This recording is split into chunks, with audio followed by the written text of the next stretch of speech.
Hi, it's Sarah from Amaterasu Beauty. Today I will be doing a brow demo with our brand new product, the Brow and Eye Pen. Let me show you how this product works, especially to fill in those sparse or bald spots on your brows.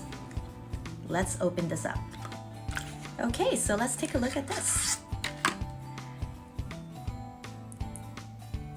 It's a calligraphy brush tip.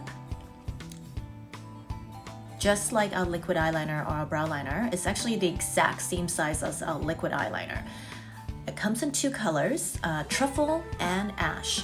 Truffle is a universal brown, so it's great for anyone with light brown to hair color like mine.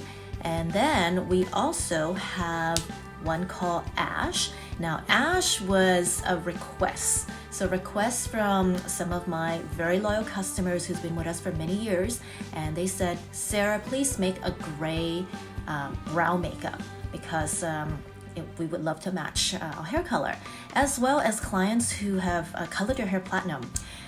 Or if they are into a cooler shade of blonde, the ash is actually one of those colors that you may want to consider because I have sent them out to various people to have them, try it out, and they love it. They basically said to me, when can I get more of this? And I said, you're gonna have to hold your horses because I'm still working on production, but I am so glad we have them here.